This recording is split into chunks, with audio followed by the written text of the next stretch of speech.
All right, let's dive into something really special today. We're talking all about the Arabian Nights. Ah, the Arabian Nights. A classic. Yeah, you know those stories? They're full of, like, sultans and genies. And, cunning thieves. Oh, and princesses. Don't forget the princesses.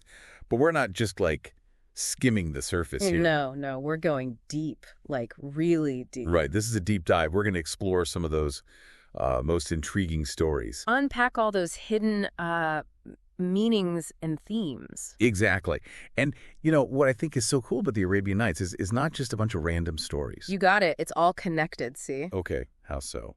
It's like a tapestry. It's all woven together. Oh, interesting. Yeah, within this frame story. Frame story. Okay, now for those of us who might not know what that means, can you break that down a little? Sure. Think of it like a picture frame. Okay. It's got this beautiful frame around it. Makes the picture look even better, right? Yeah. Well, the frame story in the Arabian Nights is kind of like that. It gives the story context. Makes sense. So what is the frame story that sets the stage for all these amazing adventures? Well, it all starts with a king, Shahryar. And let's just say he wasn't too happy with his wife.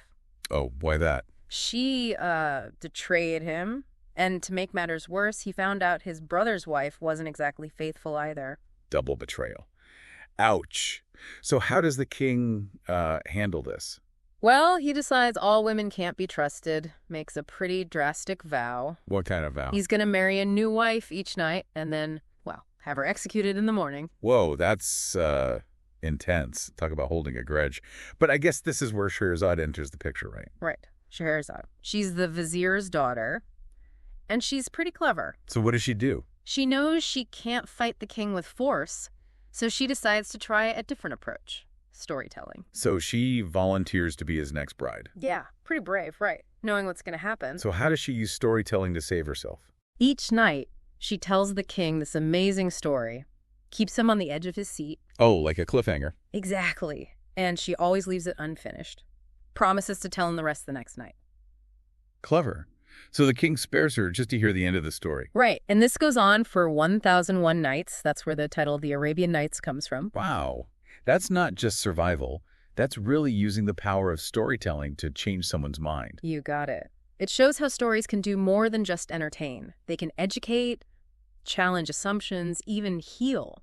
Right. And within this frame story, we get all those other tales, each one with its own unique little lesson. Exactly. Like a story within a story within a story. Okay, let's dive into one of those stories then. How about the merchant and the genie? Oh, that's a good one. So this merchant, he's just going about his business. Yeah, minding his own business. And then, bam, just by chance, he accidentally kills a genie's son. Just like that. Fate. It can be unpredictable. For sure. So now he's got to plead for his life. Begging the genie to spare him. And he does it through storytelling. Right. Promises to entertain the genie with these amazing tales. So we get even more stories within the story. Like, remember that one about the talking bird? Oh, yeah. And the enchanted gazelle. Each one has its own moral lesson, you know? It really makes you think about what's right and wrong. There's a lot of gray areas, you know? Yeah. Not always black and white. It definitely makes it more interesting. So we've got this merchant facing a vengeful genie. But let's switch gears for a second. How about the fisherman and the genie? Oh, another classic. This poor fisherman, he's just trying to make a living. Yeah, just fishing. And he pulls this jar out of the sea, and guess what's inside? I think we all know it's a genie. A powerful genie who's been trapped for centuries. And he's not exactly happy about it. Not at all. He actually threatens to kill the fisherman. Talk about ungrateful. I mean, the fisherman just freed him. But luckily, the fisherman, he's pretty smart. Quick thinking. He figures out a way to trick the genie back into the jar. You know, this story always makes me think about our relationship with technology. Oh, how so? Well, we create these powerful tools, right? Like artificial intelligence. Yeah. But sometimes it feels like we're struggling to control them. So are we the fisherman or are we the genie in this situation? Makes you think, doesn't it? It really does. Okay, so we've gone from genies in jars to... A cave full of treasure. That's Alibaba and the 40 Thieves for you. Yeah, and everyone knows that magic phrase, open sesame. It's like iconic. It is, isn't it? But the story, it's more than just finding treasure, you know? Totally. It's got all those themes like greed and dishonesty. Exactly. And resourcefulness. You've got Alibaba, this poor woodcutter. He finds this amazing fortune. But it comes with a price, right? I mean, there are 40 thieves guarding it. 40 very protective thieves. They don't want to share. You got to wonder, was it really worth it for Ali Baba? Finding all that treasure, but then having to deal with, a band of thieves. Right. It makes you think about what's really important. Is it the money or is it something else? Like peace of mind, maybe. Maybe. And the story also asks, is finding treasure the same as stealing it? That's a good question. Yeah. It's not always so clear-cut, is it? Nope. It's like those stories today about lottery winners. Some of them end up miserable. Yeah, it's like too much money, too fast. You can mess you up. Maybe the best things are the ones you work for. Slowly, Totally. Okay, but speaking of treasures, can we talk about Sinbad for a minute? The 7 Voyages of Sinbad the Sailor. Oh, Sinbad. Now that's adventure. He goes to all these crazy places, meets mythical creatures. It's like the ultimate travel blog, but with way more danger. All those giant birds, the rocks. I mean, who wouldn't want to fly on one of those? Right. It's pure imagination, but there's also this deeper message about never giving up. Like, no matter how many times Sinbad gets shipwrecked or, attacked by a cyclops. He always finds a way. He's resilient. Exactly. It's like, it's not about the destination. It's about the journey. Which one of his voyages do you think is the most memorable? Ooh, that's tough. They're all so good.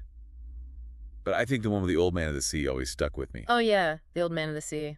That image of him clinging to Sinbad's back. It's kind of funny, but also, really creepy. It's like a metaphor for, those burdens we all carry. Things that weigh us down, and they're hard to get rid of. But Sinbad, he eventually escapes. It shows that we can overcome anything if we're clever enough.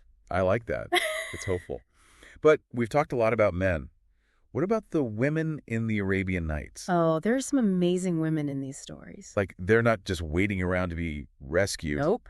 They're strong. They take charge. Like in that story, Kamar al-Zaman and Princess Budur. Oh, that's a good one. Huh. They both don't want to get married until they see each other in a dream. And then, bam, they're in love. Love at first sight. But then Princess Budur, she disguises herself as a man. Yeah, to go find the prince. She's not afraid of anything. And by pretending to be a man, she gets to do things that women weren't allowed to do back then. It's like a commentary on society, Totally. And there's that other story, Nureddin and Anis el-Jalis. Oh, yeah, that one's heartbreaking, but beautiful. Remind me what happens. It's been a while. Okay, so Nureddin, he's rich, but he falls in love with Anis el-Jalis, a slave girl. Right. But it doesn't work out, does it? No, he ends up losing all his money. He has to sell her. And then this other vizier buys her, Yeah. right? Just to be mean. Yeah, it shows how jealous and greedy people can be, but it's also about love and loss. And how quickly things can change. One minute you're rich, the next you're poor. And how we value things. Money, status, love. But Nureddin, he gets a second chance, right? He does. He finds his way back to Anis el-Jalis. But it takes a lot of time and soul-searching. So it's not just a love story. It's a story about self-discovery. Exactly. And realizing what's truly important in life. So from adventures to love stories, the Arabian Nights has it all. It does. Mm-hmm. And as we go on, I want you to think about these stories not just as entertainment. But as, reflections of ourselves. Exactly. What do they tell us about human nature? What parts resonate with you? So many great stories, right? We've talked about genies, merchants, thieves, sailors. But there's a whole world in the Arabian Nights still to explore. What else is there? Oh, tons. But there's one that always comes to mind for me, Ali Shir and Zumurrud. It's a love story, but it's also about challenging what's real. Okay, I'm intrigued.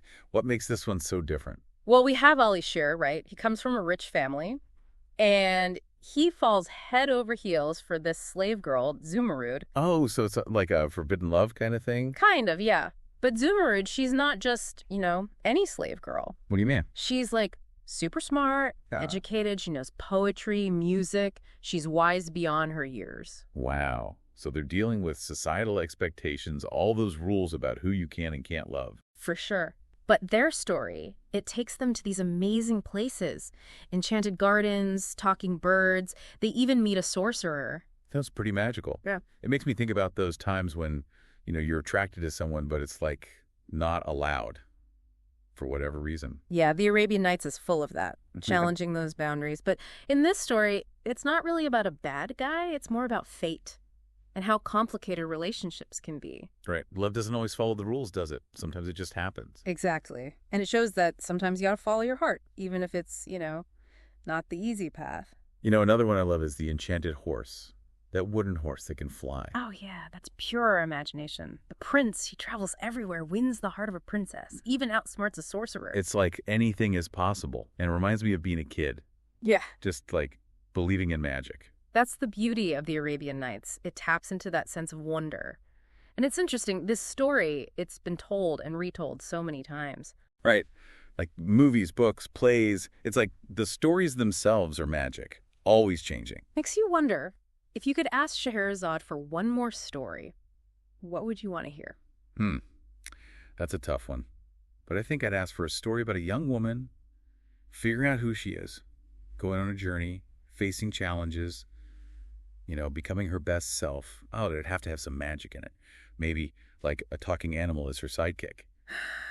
Or a secret kingdom. I love it. A story of self-discovery with a little bit of magic sprinkled in. Because that's what the Arabian Nights is all about. It's not just entertainment. It's about the human experience and how powerful stories can be. They really can be. So as we wrap up our deep dive into the Arabian Nights, what's the one thing you want our listeners to remember? I want them to remember that these stories, even though they're ancient, they still matter today. They remind us to use our imaginations, to be strong, to never stop looking for love and adventure. And I hope they'll read the Arabian Nights, get lost in those stories, find their own hidden gems. Such a great message. And to our listeners, thanks for joining us on this journey through the Arabian Nights. Until next time, keep exploring, keep asking questions, and keep that imagination alive.